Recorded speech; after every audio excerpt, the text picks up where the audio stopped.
சங்கீதம் 40 1-2 வசனங்கள். சீக்கிரமா நம்ம இந்த வசனத்துக்குள்ள போயிடுவோம். சங்கீதம் 40 1-2. கர்த்தருக்கு பொறுமையுடன் காத்திருந்தேன், அவர் என்னிடமாய் சாய்ந்து என் கூப்பிடுதலை கேட்டார்.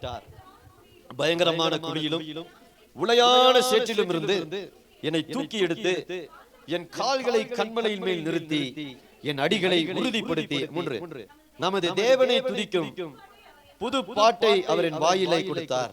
அநேகர் அதை கண்டு பயந்து கர்த்தரை நம்புவார்கள். ஹல்லேலூயா, ஆமென். எத்தனை பேர் விசுவாசிக்கிறீங்க? ஆண்டவர் இந்த மார்ச் மாதத்துல தேவன் உங்கள் கால்களை கன்மலையின் மேல் அவர் நிறுத்த போகிறார். ஹல்லேலூயா. உங்கள் கால்களை தேவன் சறுக்குதலுக்கு விட மாட்டார், படுகுழியிலே விட மாட்டார், நொறுங்கி போன இடத்துல விட மாட்டார், நீ விழுந்து போன இடத்துல தேவன் விட மாட்டார். உன் கால்கள் இந்த மாதத்திலே தேவன் கன்மலையின் மேலே அவர் நிறுத்த போகிறார். ஹல்லேலூயா, ஆமென். வசனம் சொல்லுகிறது, தாவீது யார் அப்படின்னா ஒரு பயங்கரமான ஒரு ஆராதனை வீரன். தாவீது ஒரு பயங்கரமான ஆராதனை வீரன். தாவீதை போல வேதத்தில் ஆராதித்தவர்கள் ஒருவரும் கிடையாது. அப்படி தேவனை ஆராதிக்கக்கூடிய ஒரு தேவ மனுஷன். ஹல்லேலூயா. அடுத்ததா தேவன் தாவீது யாருன்னா ஒரு அபிஷேகம் பண்ணப்பட்டவன். யாரு தாவீது? அபிஷேகம் பண்ணப்பட்டவன். தாவீது சாதாரண ஒரு அபிஷேகத்தை இல்ல, ஒரு ராஜரீக அபிஷேகத்தையும் ஒரு தீர்க்கதரிசன அபிஷேகத்தையும் ஒரு ஆராதனை வீரருடைய அபிஷேகத்தையும் தன்னிலே கொண்டு வந்தான். யாரு? தாவீது. அல்லேலூயா. 3வது, தாவீது கோலியாத்தை வீழ்த்தி இஸ்ரவேலுக்கு ஜெயத்தை தேடி தந்த ஒரு மாவீரன். அல்லேலூயா. தாவீது யாரு? கோலியாத்தை வீழ்த்தி இஸ்ரவேலுக்கு ஒரு பெரிய வெற்றியை தேடி தந்த ஒரு பெரிய மாவீரன் தாவீது. அல்லேலூயா. அடுத்ததா வசனத்துல வாசிக்கிறோம், தாவீது இஸ்ரவேலை முழுவதற்கும் ராஜாவாய் அபிஷேகம் பண்ணப்பட்டவன். அவன் ஒரு பெரிய ராஜா. அந்த தாவீது சொல்றாரு, என்னுடைய வாழ்க்கையில எனக்கு வந்த எல்லா போராட்டங்களிலும் பிரச்சனைகளிலும் இருந்து கர்த்தர் என்னை தூக்கி விட்டார். ஹல்லேலூயா. ஒருவேளை இந்த காலை வேளையில நம்ம நினைக்கலாம், நம்ம ஜெபிக்கிறவங்களா இருக்கலாம், ஆராதிக்கிறவங்களா இருக்கலாம், அபிஷேகம் பண்ணப்பட்டவங்களா இருக்கலாம், ஞானஸ்நானம் பெற்றவங்களா இருக்கலாம். அதற்காக எனக்கு பிரச்சனை வரக்கூடாது என்ற அவசியம் இல்லை. ஆனால் ஒன்றை புரிந்து கொள்ளுங்கள், தாவீது சொல்றாரு, நான் கர்த்தருக்காக பொறுமையுடன் காத்திருந்தேன். ஆமென். ஹல்லேலூயா. ஆங்கிலத்தில் இப்படியா இருக்கிறது, I waited patiently for the Lord and he inclined unto me and heard my cry. ஹல்லேலூயா. பாருங்க, வசனம் சொல்லுகிறது, பொறுமையோடு காத்திருந்தான் தாவீது. ஆமென். தாவீது ஒரு பெரிய மாவீரன், ஒரு ராஜா. அவன் நினைத்த என்ன வேணாலும் செய்யலாம். ஆனா அவன் தன்னுடைய அதிகாரத்தை ஒருபோதும் தவறா பயன்படுத்தல, தன்னுடைய அபிஷேகத்தை ஒருபோதும் அவன் தவறாய் பயன்படுத்தவில்லை. அவன் தேவனை ஆராதிக்கிறவனாய் இருந்ததினால அவனுக்கு பிரச்சனை வராமல் இருந்தது இல்லை. அவனுக்கு பிரச்சனைகள் வந்தது, போராட்டங்கள் வந்தது. ஆனா தாவீது சொல்றாரு, எனக்கு எப்பெல்லாம் பிரச்சனை வந்தது, எப்பெல்லாம் நான் போராட்டங்களை சந்தித்தனோ அப்பொழுதெல்லாம் நான் ஆண்டவருடைய சமூகத்தில் போய் அவரிடத்திலே காத்திருக்க நான் கற்றுக்கொண்டேன். ஹல்லேலூயா. ஹல்லேலூயா. நம்ம ஒன்றை புரிந்து கொள்ள வேண்டும், நமக்கு பிரச்சனைகள் வரும் பொழுது, போராட்டங்கள் வரும் பொழுது நம்ம தேவ சமூகத்தில் போய் காத்திருக்க கற்றுக்கொள்ள வேண்டும். காத்திருக்குதல் என்பது ஒரு பொறுமையை அவசியம் உள்ளதாக இருக்கிறது. காத்திருப்பதற்கு என்ன அவசியம்? பொறுமை அவசியம். பாருங்க, நிறைய பேருக்கு என்ன இல்லைன்னா இன்னைக்கு பொறுமை இல்லை. அதனாலதான் தேவனிடத்திலிருந்து நம்ம ஒன்றையும் பெற்றுக்கொள்வதில்லை. பொறுமை இல்லாம போயிடணும். ஆண்டவர் எனக்கு ஒரு நல்ல துணையை கொடுக்கிற வரைக்கும் நான் காத்திருக்கிறேன், அந்த பொறுமை நமக்கு இல்ல. ஆண்டவர் எனக்கு ஒரு வேலையை கொடுக்கிற வரைக்கும் நான் காத்திருக்கிறேன், இருக்கிற வேலையை நான் செஞ்சிட்டு இருக்கிறேன். கவனிங்க, மெசேஜ் டைம்ல நீங்க அங்கே இங்கே மூவ் ஆயிட்டு இருக்க கூடாது. ஒரு இடத்துல அமைதியா உட்காரணும், நல்ல வசனத்தை கவனித்து கேளுங்க. ரொம்ப முக்கியமான நேரம். செய்தியில வேறத்துல தான் தேவன் நம்மோடு இடைப்படுகிறார். தேவன் நம்மோடு பேசுகிற நேரத்துல அதை மிஸ் பண்ணிடக்கூடாது. ஹல்லேலூயா. ஆமென். அப்புறம் தேவன் பேச வேண்டியதை பேச முடியாம போயிடும். நல்ல கவனமா இருக்கும். கவனிக்கிறீங்களா? பாருங்க, நான் சொல்ல வந்த காரியத்தை விட்டேன். என்ன சொல்ல? பொறுமையுடன் காத்திருக்க வேண்டிய அவசியம். நிறைய பேர் இன்னைக்கு நம்முடைய வாழ்க்கையில நம்ம அடுத்த லெவலுக்கு இன்னும் போகல, அடுத்த லெவல்ல நம்ம இன்னும் ஏறல அப்படின்னா நமக்கு இன்னும் பொறுமை வரவில்லை. ஹல்லேலூயா. ஆமென். அவசரப்பட்ட காரியங்களை செய்கிறோம், ஜெபம் பண்றோம், கேட்கல உடனே நம்ம மாம்சத்துல முடிவு பண்றோம். ஜெபிக்கிறோம், ஒண்ணு நடக்கலன்னு நானா ஒரு காரியத்தை செய்றேன். இது விசுவாசம் அல்ல. ஹல்லேலூயா. விசுவாசம் என்பது நம்பப்படுவதின் உறுதியும் காணப்படாதவைகளின் நிச்சயம். அது எப்ப தெரியுமா உருவாகும்? ஜெபத்திலே பொறுமையுடன் காத்திருக்கும் பொழுதுதான் தேவன் அதை நமக்கு செய்வார். ஹல்லேலூயா. ஆமென். பாருங்க, ஆபிரகாமுடைய வாழ்க்கையில ஒரு பிரச்சனை வந்தது. ஆபிரகாமுக்கு ஆண்டவர் வாக்கு பண்ணினார், உனக்கு ஒரு ஈசாக்கை கொடுப்பேன் என்று. ஆனா சாராள் பொறுமை இழந்தாள். எதை இழந்தாள்? பொறுமை இழந்தாள். அவர் சொன்னா, எல்லாரும் என்னை மலடி என்று தூற்றுகிறார்கள், அதனால எனக்கு நீ என்னுடைய வேலைக்கார பெண்ணாகிய ஆகாரோடு இணைந்து எனக்கு ஒரு குழந்தையை பெற்றுக்கொடு என்று சொன்னார். அல்லேலூயா. பாருங்க, தேவனுடைய வாக்குத்தத்தம் என்ன? எனக்கு உனக்கு நான் என்ன கொடுப்பேன்? ஈசாக்கை கொடுப்பேன். ஆனா சாராள் என்ன பண்றானா, அவசரப்படுகிறார், பொறுமையை இழந்து விடுகிறார். அதனால யார் வந்தா? இஸ்மவேல் வந்தான். இஸ்மவேல் வந்த பிறகு இஸ்மவேல் ஒருபோதும் ஆபிரகாமுக்கும் சாராளுக்கும் ஆசீர்வாதமாய் இருந்ததே இல்லை. அவன் தான் ஏதோமாக மாறினார். யாரும் பாருங்க, பிற்காலத்துல ஏதோம் தேசமாய் மாறினார். இந்த ஏதோமியர் எப்பொழுதும் யாரை எதிர்க்கிறவர்களாய், இன்றைக்கும் எதிர்க்கிறவர்களாய் இருக்கிறார்கள்னா இஸ்ரவேலை எதிர்க்கிறவர்களாய் இருக்கிறார்கள். ஹல்லேலூயா. சில நேரத்துல தேவன் நமக்காக வைத்திருக்கிற காரியங்களை நாம் பொறுமை இல்லாததினால இழந்து போகிறோம். ஹல்லேலூயா. சிலர் பொறுமையாய் காத்திருந்திருப்பீர்களானால் இந்நேரம் கர்த்தர் உங்களை கண்மலையின் மேல நிறுத்தி வைத்திருந்திருப்பார். ஆனா இன்னைக்கு நம்ம எங்க இருக்கிறோம்னா, சில நேரத்துல அந்த உலகான சேற்றிலே சிக்கிக் கொண்டு வெளியே வர முடியாதபடி இருக்கிறோம். காரணம் என்னன்னா, தேவனுக்காக நான் காத்திருக்க எனக்கு என்ன இல்ல? பொறுமை இல்லை. தேவன் எனக்கு பேசுவதற்கு, கேட்பதற்கு, தேவனுடைய சமூகத்தில் போய் அமர்வதற்கு எனக்கு என்ன இல்லை? இன்னைக்கு பொறுமை இல்லை. ஓடிக்கொண்டே இருக்கிறோம். ஹல்லேலூயா. பாருங்க, இந்த பொறுமைக்கு என்ன தேவைன்னா, சகிப்புத்தன்மை தேவை, பர்சிவியரன்ஸ் தேவை. ஒரு மனிதனுக்குள்ள பொறுமை வர வேண்டும் என்றால் அவனுக்குள்ள என்ன வரணும்? சகிப்புத்தன்மை. இந்த சகிப்புத்தன்மை என்ன கொண்டு வரணும்? அவனுக்குள்ள பொறுமையை உருவாக்குகிறது. ஹல்லேலூயா. ஆமென். வசனத்துல வாசிக்கிறோம் பாருங்க, ஒரு வசனத்தை எடுத்து வாசிப்போம். யாக்கோபு 1:12. சீக்கிரமா எடுத்து வாசிங்க. யாக்கோபு 1:12. சீக்கிரமா எடுக்கணும், டைம் இல்ல. சோதனையை சகிக்கிற மனுஷன் பாக்கியவான், அவன் உத்தமன் என்று விளங்கின பின்பு கர்த்தர் தம்மிடத்தில் அன்பு கூறுகிறவர்களுக்கு வாக்குத்தத்தம் பண்ணின ஜீவ கிரீடத்தை பெறுவான். ஹல்லேலூயா. பாருங்க, நம்ம எதற்காக அழைக்கப்பட்டிருக்கிறோம்னா, ஜீவ கிரீடத்தை பெறும்படியா ஓடிக்கொண்டிருக்கிறோம். நித்திய ஜீவனை பெறும்படியா ஓடிக்கொண்டிருக்கிறோம். இது ஒரு நாள்ல நடக்கக்கூடிய காரியம் இல்ல. இது ஒரு தொடர் ஓட்டம். இது என்ன ஓட்டம்? தொடர் ஓட்டம். தொடர்ந்து ஓடணும். இந்த தொடர்ந்து நம்ம ஓடணும்னா நமக்கு என்ன தேவை? சகிப்புத்தன்மை தேவை. சோதனைகள் வரும், பிரச்சனைகள் வரும், எதிர்ப்புகள் வரும், போராட்டங்கள் வரும். சில நேரத்தில் பிசாசு எதிர்ப்பான், சில நேரத்தில் குடும்பத்தினர் எதிர்ப்பார்கள், சில நேரத்தில் உலக மனிதர்கள் எதிர்ப்பார்கள், சில நேரத்தில் நம்முடைய சரீரம் நம்மை பலவீனப்படுத்தும். இதெல்லாம் தாங்கி சகித்துக் கொண்டு பொறுமையாய் இருக்கும் பொழுது நம் உத்தமன் என்று விளங்கின பின்பு ஜீவ கிரீடத்தை தேவன் நமக்கு தருவார். ஹல்லேலூயா. ஆனா இன்னைக்கு உலகத்துல விசுவாசிகள் எப்படி இருக்கணும்? சில நேரத்துல அவசரப்படுறோம், உடனே நடக்கணும். ஐயோ எனக்கு இந்த பிரச்சனை, ஐயோ எனக்கு இந்த போராட்டம், ஐயோ என் குடும்பத்துல இந்த போராட்டம், ஐயோ இன்னும் தாமதமாய் கொண்டிருக்கிறதே அப்படி நிறைய பேர் என்ன ஆகிறோம்? விசுவாசத்தை விட்டு விடுகிறோம். ஹல்லேலூயா. காத்திருப்பதை விட்டு விடுகிறோம். பொறுமையாய் இருப்பதை என்ன செய்கிறோம்? விட்டு விடுகிறோம். அவசரப்படுறோம். எல்லாத்துலயும் அவசரம் நமக்கு. ஐயோ என் பிள்ளையினுடைய வாழ்க்கை இப்படி இருக்கிறதே, அதுல ஒரு அவசரம். ஐயோ எனக்கு வீடு கிடைக்கலையே, அதுல ஒரு அவசரம். ஐயோ எனக்கு நல்ல வேலை கிடைக்கலையே, ஒரு அவசரம். ஹல்லேலூயா. பாருங்க, காத்திருக்கும் பொழுது தேவன் சிறந்ததை நமக்கு தருகிறார். ஆமென். ஹல்லேலூயா. தாவீதை தேவன் அபிஷேகம் பண்ணும் பொழுது 15 வயது 17 வயது 15 17 வயது வாலிபன். ஆனால் அவன் அரியணை ஏறும் பொழுது ஏறக்குறைய 31 வயது கடந்து விட்டது. ஹல்லேலூயா. 13 14 ஆண்டுகள் அவன் பொறுமையாய் காத்திருக்கிறான். சவுல் அவனை துரத்துகிறான், பிரச்சனைகள் அவனை துரத்துகிறது, போராட்டங்கள் அவனை துரத்துகிறான். ஆனா அவன் மேல என்ன இருக்குது? அபிஷேகம் இருக்கிறது, வாக்குத்தத்தம் இருக்கிறது. சாமுவேல் அவனை ராஜாவாக அபிஷேகம் பண்ணி விட்டார். ஆனா அந்த அபிஷேகம் என்ன செய்யல? வெளிப்படவில்லை. ஹல்லேலூயா.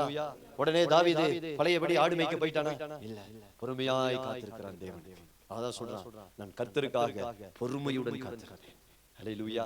இன்னைக்கு வாழ்க்கையில் அவசரப்படாதீங்க. எல்லாத்தையும் அவசரப்பட்டு செய்து கொள்ள முடியாது. ஹல்லேலூயா. ஒரு குழந்தையை பெற்றெடுக்கணும்னா 9 மாதம் ஆகும். 9 மாதத்துக்கு முன்னாடி அந்த குழந்தை பிறந்தா அந்த குழந்தை பலவீனமான குழந்தையா மாறி.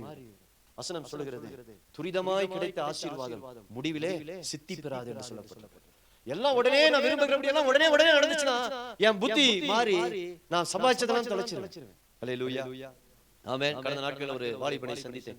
பயங்கர குடிகாரன் ஆயிட்டான். சொல்றான், நான் லட்சக்கணக்கில் சம்பாதிச்சேன், லட்சக்கணக்கா என்கிட்ட காசு இருந்தது. ஆனா இன்னைக்கு ஒண்ணுமே இல்ல, எல்லாத்தையும் இழந்துட்டேன். காசு வரும் பொழுது அதனுடைய அருமை எனக்கு தெரியல. சுலபமா வருது. எப்படி வந்தது? சுலபமா வந்துச்சு. எல்லாத்தையும் செலவு பண்ணிட்டேன். இன்னைக்கு என்கிட்ட என்ன இல்ல? பணம் இல்ல. துரிதமாய் கிடைத்த ஆசீர்வாதம். எப்போதுமே ஒரு ஆசீர்வாதம் உங்களுக்கு உடனே எல்லாம் அடுத்து நடந்துருச்சுன்னா உங்களுக்குள்ள என்ன வந்துடும்? பெருமை வந்துடும், மமதை வந்துடும். ஹல்லேலூயா. தேவன் அதை பெருமை உள்ளவனுக்கு கர்த்தர் எதிர்த்து நிற்கிறார். பொறுமை உள்ளவனோ கர்த்தர் இடத்துல இருந்து எல்லாவற்றையும் பெற்றுக் கொள்கிறார். ஹல்லேலூயா. எத்தனை பேருக்கு இன்னைக்கு பொறுமை வேணும்? ஆமென். ஒரு குடும்பத்தை நடத்தணும்னா பொறுமை வேணும். பொறுமை இல்லாத ஒரு பொம்பளைனால குடும்பத்தை நடத்த முடியாது. அல்லேலூயா, ஆமென். அதனால பொறுமை ஆண்டவர்கிட்ட கேளுங்க. ஏன் ஆண்டவர் சிலர் டெஸ்டுக்குள்ள அனுப்புறாருன்னா, ஒரு பொருள் சோதிக்கப்படாம, ஒரு பொருள் பொறுமையால் சோதிக்கப்படாதபடிக்கு அதை தேவன் அங்கீகரிப்பது இல்லை. பொறுமையாய் காத்திருக்கிறது. அல்லேலூயா, ஆமென். வசனத்துல வாசிக்கிறோம் பாருங்க. அது காத்திருக்கிறது என்னன்னா, நமக்கு அதுக்கு என்ன தேவை அப்படின்னா விசுவாசம் தேவை. காத்திருப்பதுக்கு என்ன தேவை? விசுவாசம் தேவை. முதல்ல பொறுமை தேவை, இப்ப என்ன தேவை? விசுவாசம். அல்லேலூயா. அவர் சொல்றாரு, கர்த்தருக்காக நான் பொறுமையுடன் காத்திருந்தேன். ஆமென். வசனத்துல வாசிப்போம் சீக்கிரமா. லூக்கா 18ஆம் அதிகாரம் 1 5 வரைக்கும் சீக்கிரமா எடுத்து வாசிங்க. லூக்கா 18 1 5 வரைக்கும். 1வது வசனத்தை வாசிங்க முதல்ல. சோர்ந்து போகாமல் பாருங்கள், சோர்ந்து போகாமல் எப்பொழுதும் ஜெபம் பண்ண வேண்டும் என்பதை குறித்து அவர்களுக்கு ஒரு ஊமையை சொன்னார். அதுக்கப்புறம் நீங்க என்ன வாசிக்கிறீங்கன்னா 5வது வசனத்தை வாசிங்க. இந்த விதவை என்னை எப்பொழுதும் தொந்தரவு செய்கிறபடினால் இவள் அடிக்கடி வந்து என்னை அழைக்காதபடிக்கு இவளுக்கு நியாயம் செய்ய வேண்டும் என்று தனக்குள்ளே சொல்லிக் கொண்டான். அல்லேலூயா. 7வது வசனம். அந்தபடியே தேவன் தம்மை நோக்கி இரவும் பகலும் கூப்பிடுகிறவர்களாகிய தம்மால் தெரிந்து கொள்ளப்பட்டவர்களின் விஷயத்தில் நீடிய பொறுமையுள்ளவராயிருந்து அவர்களுக்கு நியாயம் செய்யாமல் இருப்பாரோ. அல்லேலூயா. பாருங்க, அடுத்தது காத்திருக்கிறதுக்கு நமக்கு என்ன தேவைன்னா விசுவாசம் தேவை. என்ன தேவை? விசுவாசம். இயேசு சொல்றாரு, நீங்க விசுவாசத்தோடு என்ன பண்ணுங்க? ஜெபம் பண்ணுங்க. ஒரு நாள் ஜெபம் பண்றோம், 2 நாள் ஜெபம் பண்றோம், 3 நாள் ஜெபம் பண்றோம், 4 நாள் ஜெபம் பண்றோம், 1 மாசம் ஜெபம் பண்றோம், ஒண்ணும் நடக்கலன்னு நிறுத்திடுறோம். ஜெபத்தை என்ன செஞ்சிரோம்? விட்டுறோம். எத்தனை பேர் நீங்க அப்படி இருக்கீங்க தெரியுமா? ஹல்லேலூயா, ஆமென். உசைன் போல்ட் என்கிற ஒரு ஒலிம்பிக் வீரர் இருக்கிறார். அவர் தன்னுடைய சுய சரிதையை சொல்லும் பொழுது 9 வினாடிகள் ஓடுவதற்காக 4 ஆண்டுகள் இரவும் பகலும் கடுமையாக நான் உழைத்தேன். எத்தனை வருஷம்? எவ்வளவு நேரம் ஓடினாரு? கணக்க பாருங்க. 9 வினாடி ஓடுறதுக்கு எத்தனை வருஷம் உழைச்சாரா? நம்ம 4 நாள் ஜெபம் பண்ணிட்டு ஒண்ணுமே நடக்கல பிரதர். ஒரு 2 நாள் உபவாசம் போட்டுட்டு ஒண்ணுமே நடக்கல பிரதர். பொறுமை இல்லாத சந்ததி. என்ன இல்லாத சந்ததி? விசுவாசம் இல்லாத சந்ததி. இன்னைக்கு அப்படிதான் வாழ்றோம். அவசரம். ஹல்லேலூயா. ஒரு நாய் யானைகிட்ட போய் சொல்லிச்சான், நான் வருஷத்துக்கு 12 குட்டி போடுறேன் பாரு அப்படின்னு. 6 மாசத்துக்கு 6 குட்டி போடுறேன், நீ 2 வருஷத்துக்கு தான் ஒரு குட்டி போடுற அப்படின்னு யானை சொல்லிச்சான். அதனாலதான் சீப்போ நாயன்னு எல்லாம் சொல்றாங்க. ஆனா நான் வருஷத்துக்கு ஒரு குட்டி போடுறதுனால ஊரே வந்து என்ன பாக்குது. 2 வருஷத்துக்கு நான் குட்டி போடுறதுனால ஊரே வந்து என்ன பாக்குது. எத்தனை பேருக்கு புரியுது? காத்திருந்து ஒரு ஆசீர்வாதம் வரும் பொழுது ஊரே வந்து உன்னை கொண்டாடும். ஆமென். நீ அடிக்கடி பெத்து போட்டுட்டே இருக்கும்போது சீப்போ நாயேன்னு போயிடும். யானை சொல்லிச்சான், அதுக்கு தான் உன் பேர் என்னது? சீப்போ நாயே அப்படின்றான். ஆனா என்ன யாரும் சொல்ல மாட்டாங்க. குட்டி போட்டா ஊரே வந்து என்ன செய்யுது? போட்டோ எடுக்குது, என்ன செல்ஃபி எடுக்குது. உன் நாய்கிட்ட வந்து எவனாவது செல்ஃபி எடுத்திருக்கானா? ஹல்லேலூயா. வருஷத்துக்கு 6 பெத்து போடுறது முக்கியம் இல்ல. பொறுமையா காத்திருந்து கர்த்தர் கொடுக்கிற ஆசீர்வாதம் பெருசா இருக்கும். ஹல்லேலூயா. அது மகிமையா இருக்கும், அது ஆசீர்வாதமா இருக்கும், அது அநேகருக்கு சாட்சியாய் தேவனை மாற்றுவதற்கு உதவியா இருக்கும். ஹல்லேலூயா, ஆமென். கர்த்தர் அப்படிதான் நம்மள என்ன செய்றாரு? ஆசீர்வதிக்கிறார். 1 தெசலோனிக்கேயர் 5:17 சீக்கிரமா எடுத்து வாசிங்க. 1 தெசலோனிக்கேயர் 5:17 எங்க இருக்கு பிரதர் கேட்காதீங்க. இடைவிடாமல் ஜெபம் பண்ணுங்க. அல்லேலூயா. காத்திருப்பது என்பது எதை குறிக்கிறது அப்படினா இடைவிடாமல், அல்லேலூயா, சோர்ந்து போகாமல் விசுவாசத்தோடு ஒரு காரியத்தை நான் அடையிற வரைக்கும் தேவ சமூகத்திலே நான் காத்திருக்கிறேன். அல்லேலூயா. இன்னைக்கு ஒருவேளை சோர்ந்து போய் ஜெபத்தை எல்லாம் விட்டுருந்தீங்கன்னா இன்னைக்கு ஆரம்பிங்க. ஆமென். உபவாசம் போடுறதை நிறுத்திட்டீங்கன்னா உபவாசத்தை ஆரம்பிங்க. இரவெல்லாம் ஜெபிக்கிறதை நிறுத்திட்டீங்கன்னா ஜெபிக்க ஆரம்பிங்க. அல்லேலூயா. ஒண்ணும் நடக்கல பிரதர், பரவாயில்லை. ஒண்ணும் நடக்கல பிரதர், பரவாயில்லை. ஒண்ணுமே பார்க்க முடியல பிரதர், பரவாயில்லை. ஹல்லேலூயா. ஒரு நாள் வரும், நாய்க்குட்டி வராது, யானை குட்டி வரும். பெருசா வரும், சின்னதா வராது. காத்திருக்கிறவனுக்கு தேவன் சின்னதா கொடுக்கிறது இல்ல. அவசரப்படுறவனுக்கு சீ போ. என்னது? சீ போ. இந்தா. எத்தனை பேருக்கு புரியுது? ஹல்லேலூயா, ஆமென். இந்த வீட்ல பசங்க வந்து கேட்டே இருப்பாங்க இல்லையா? மம்மி 5 ரூபாய் கொடுங்க, மம்மி 2 ரூபாய் கொடுங்க. மம்மி என்ன செய்வாங்க? சீ போ.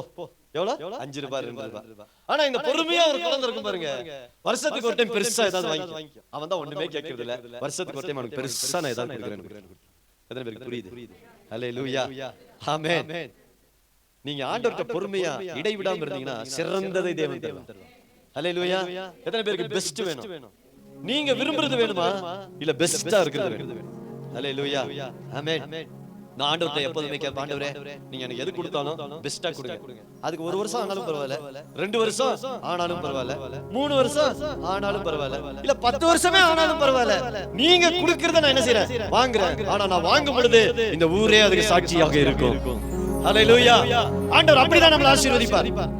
அப்படிதான் தேவன் நம்மை கொடுக்க தேவன் விரும்புகிறார். ஹல்லேலூயா, ஆமென். இரண்டாவது அவர் சொல்றாரு, நான் கர்த்தருக்காக பொறுமையுடன் காத்திருந்தேன், அவர் என்னிடமாய் சாய்ந்து என் கூப்பிடுதலை கேட்டார். ஹல்லேலூயா, ஆமென். இந்த லூக்கா 18ல வாசிச்சோம், இந்த விதவை போய் அடிக்கடி தொந்தரவு பண்ணிட்டே இருந்தாங்க. அப்போ அந்த கடினமான அந்த நியாயாதிபதி கூட அவளை பார்த்து திரும்ப சொல்றானா, இவன் ஏன் அடிக்கடி வந்து என்ன தொந்தரவானா, கெட்டவன் தெரியும், நான் மோசமானவன் தெரிஞ்சும் என்கிட்ட வந்து அடிக்கடி இவன் கேட்கிறாளே, அதனால நான் என்ன பண்ண போறேன், இவளுக்கு ஒரு நியாயம் செய்ய போகிறேன்னு. ஒரு கடின இருதயம் உள்ளவனே நியாயம் செய்வாரானா, நம்முடைய பரமபிதா நமக்கு நியாயம் செய்யாமல் இருப்பாரா?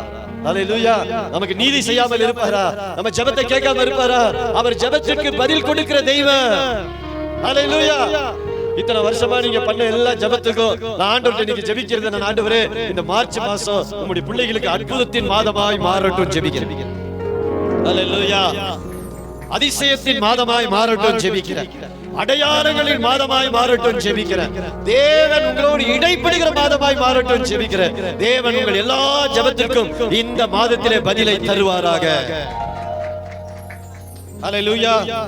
இரண்டாவது வசனத்துல வாசிக்கிறோம். வாசிங்க, இரண்டாவது வசனம் 42. சீக்கிரம், டைம் ஆச்சு. பயங்கரமான குழியிலும் உளையான சேற்றிலும் இருந்து என்னை தூக்கி எடுத்து என் கால்களை ஆண்டவர் எங்க நிறுத்துறாரு, கண்மலையின் மேல் நிறுத்தி என் அடிகளை தேவன் உறுதிப்படுத்தி ஆண்டவரை துதிக்கிற ஒரு புது பாட்டை நம் வாயிலே தேவன் போட போகிறார். ஹல்லேலூயா, ஹல்லேலூயா. பாருங்க, படுகுழி. இந்த படுகுழி என்பது எதை குறிக்கிறது என்றால் பாவத்தை குறிக்கிறது. படுகுழி என்பது பாவம். நீதிமொழிகள் 23:27 எடுத்து சீக்கிரமா வாசிங்க. நீதிமொழிகள் 23:27.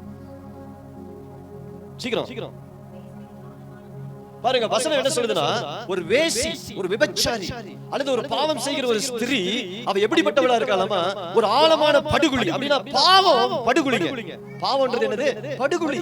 It's a bottomless pit. Hallelujah. பாவத்தால ஒரு மனுஷன் ஒருபோதும் திருப்தி அடைந்ததே கிடையாது. எத்தனை பேர் கவனிக்கிறீங்க? பாவம் ஒரு மனுஷனையும் ஒருபோதும் திருப்தி அடைய செய்யவே செய்யாது. ஹல்லேலூயா, ஹல்லேலூயா. எத்தனை பேர் நான் பாவம் செஞ்சு திருப்தியா இருக்கிற பிரதர் சொல்ல முடியுமா? யாராவது சொல்லிருக்காங்களா? குடிச்சவன் நேத்து ஃபுல்லா குடிச்சேன் பிரதர், இன்னையில இருந்து குடிக்கவே மாட்டேன்னு சொல்லிருக்கீங்களா? நேத்து ஃபுல்லா குடிச்சேன், கொஞ்சம் தலை வலிக்குது, அதுல திரும்ப போய் கொஞ்சம் என்ன செய்றேன், அப்புறம் திரும்பி ஃபுல் ஆயிரும். அடுத்த நாள் காலையில வந்து சொல்லுவான், இனி நான் குடிக்கவே மாட்டேன், இனி நானே சாயங்காலம் வருவான். பாவம் ஒருபோது உன்னை என்ன செய்யாது, சினிமா ஒருபோது உனக்கு என்ன செய்யாது, உன் காதுல போயிட்டே பாட்டை கேட்டுட்டே இருக்கு. என்னைக்காவது காது ஃபுல்லாகி வெளியே வந்திருக்கா சொல்லுங்க? ஏன் பாட்டம்லெஸ் பிட். கண்ணுல உன்னை பார்த்துட்டே இருக்கிறோம், கண்ணு தெரியும். யாராவது கண்ணு நிரம்பி, ஐயோ போதும் கண்ணு நிரம்பிடுச்சுன்னு யாராவது சொல்லிருக்கீங்களா? சொல்லுங்க, யாராவது சொல்லிருக்கோமா? ஏன்னா இதெல்லாம் நிரம்பவே பாவம், மாயை. மாயங்கிறது என்ன தெரியுமா? இருக்கிற மாதிரி இருக்கும், ஆனா இருக்காது. இதுதான் மாயை. நமக்கு சுகமா இருக்கிற மாதிரி இருக்கும், ஆனா சுகம் இருக்காது. சந்தோஷமா இருக்கிற மாதிரி இருக்கும், சந்தோஷம் இருக்காது. அடுத்த நாள் திரும்ப அதே வேதனை, அதே பிரச்சனை. பைபிள் சொல்லுது, யாருக்கு ரத்தம் கலங்கின கண்கள். ஹல்லேலூயா. யாருக்கு? மதுபானத்தை விரும்புகிறவனுக்கு. அது முடிவிலே எப்படி கடிக்குமாமா? சர்ப்பத்தை போல வந்து ஒரு கொட்டு. எந்த குடி இவனை சந்தோஷப்படுத்துச்சோ அந்த குடி அவன் என்ன செய்து கொண்டு போய் பாதாளத்துக்கு கொண்டு போய் விடுகிறது. ஹல்லேலூயா, ஹல்லேலூயா. எத்தனை பேருக்கு புரியுது? பாதாளம் படுகுழிங்கிறது என்ன தெரியுமா? ஒரு பாதாளம். தாவீது சொல்றாரு, ஆண்டவருக்காக நான் பொறுமையோடு காத்திருந்தேன், அந்த படுகுழியிலிருந்து கர்த்தர் என்னை மீட்டார். டிப்ரஷன், மன அழுத்தம், மன சோர்வு, கவலை, உலக கவலை, உலகத்தை குறித்த பிரச்சனைகள், பாருங்க இதெல்லாம் தான் என்ன டிப்ரஷனா மாறுது. கவலைப்பட்டு மன அழுத்தமாய் கடைசியில் அது உங்களை அதுல மூழ்கடித்து விடுகிறது. எதுல மூழ்கடித்து விடுகிறது? கவலையில மூழ்கடித்து விடுகிறது. இதெல்லாம் படுகுழி. இது பேர் என்னது? படுகுழி. ரொம்ப வருஷத்துக்கு முன்னாடி 2017 நினைக்கிறேன், ஒரு சகோதரி வந்தாங்க. நாங்க உபவாச ஜெபம் நடத்தி கொண்டிருக்கிறோம். அந்த அம்மாவுடைய முகலாம் பாத்தீங்கன்னா அப்படியே வீங்கி போய் விகாரமா ஒரு பணக்கார குடும்பம் தான், எல்லாம் வசதிகள் எல்லாமே இருக்கு. ஜோம் பண்ணும்போது ஆண்டவர் சொன்னார், இந்த அம்மா ஒரு படுகுழியில போயிட்டு டிப்ரெஷன், தன்னுடைய குழந்தையை இழந்து விட்டார். தன்னுடைய கணவன் குடித்து விட்டு வீட்டுல வந்து ஒரே பிரச்சனை, நிறைய சொத்து இருந்தும் பல கோடி கடன், வாழ்க்கையில ஒரு நிம்மதி இல்ல, பிரச்சனை பிரச்சனை பிரச்சனை பிரச்சனை பிரச்சனை பிரச்சனை. கடைசியில இந்த அம்மா அந்த ஜெபத்துக்கு வர்றதுக்கு முன்னாடி என்ன யோசிச்சு வந்தாங்கன்னா, இனி வாழ்ந்துதான் என்ன பிரயோஜனம். அவங்க பல கோயில்களுக்கு போயிட்டாங்க, பல பஜனைகளுக்கு போறவங்க. அவங்க எதுக்கு போறவங்க? பஜனைகளுக்கு போறவங்க. பஜனைகள்ல போய் பஜனை பாடு, பஜனை முன்னாடி பஜனை பாடுறோம், பஜனை அடிச்சு பஜனை பாடுறோமா. எங்கெங்கயோ போய் எங்கேயுமே அந்த மாதிரி கவலையில இருந்து ஒரு விடுதலையே கிடைக்கல. சினிமாவுக்கு கூட்டு போவாங்க, டூருக்கு கூட்டு போவாங்க, ஒன்னும் சரியா போற 2 நாள் நல்லா இருப்பாங்க, திரும்ப 3ஆவது நாள் அதே ப்ராப்ளம். மாத்திரை 12 மாத்திரை சாப்பிட்டாதான் தூக்கம் வரும், தூக்கம் வராது, அதை சாப்பிட்டே இருக்கணும், தூக்கம் வராது, பயங்கர டிப்ரெஷன். ஒரு நாள் ஜெபத்துக்கு வந்தாங்க. ஜெபத்துக்கு வந்து நாங்க ஜெபம் பண்ணோம்.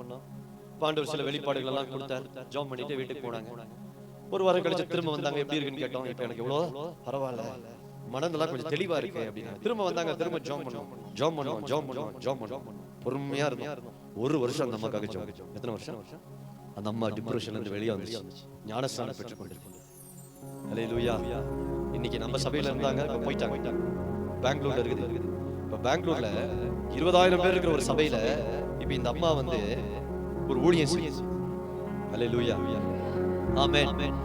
எப்படி வாழ்க்கையை மாற்றி செஞ்சுட்டா. ஆண்டவர்கிட்ட பொறுமையா காத்திருந்தா, பொறுமையா ஜெபம் பண்ணி அமர்ந்திருந்தா, தேவன் நம்ம வாழ்க்கையை மாற்ற வல்லவராக இருக்கிறார். படுகுழியிலிருந்து தேவன் நம்மை தூக்கி விடுவார். இன்னைக்கு ஒருவேளை காலையில நீங்க அப்படிப்பட்ட ஒரு சூழ்நிலையில இருந்தீங்கன்னா, பொறுமையா ஆண்டவரை உட்கார்ந்து ஜெபம் பண்ணுங்க. ஏசப்பா, இந்த படுகுழியில இருந்து என்ன பண்ணுங்க, தூக்கி எடுங்கப்பா.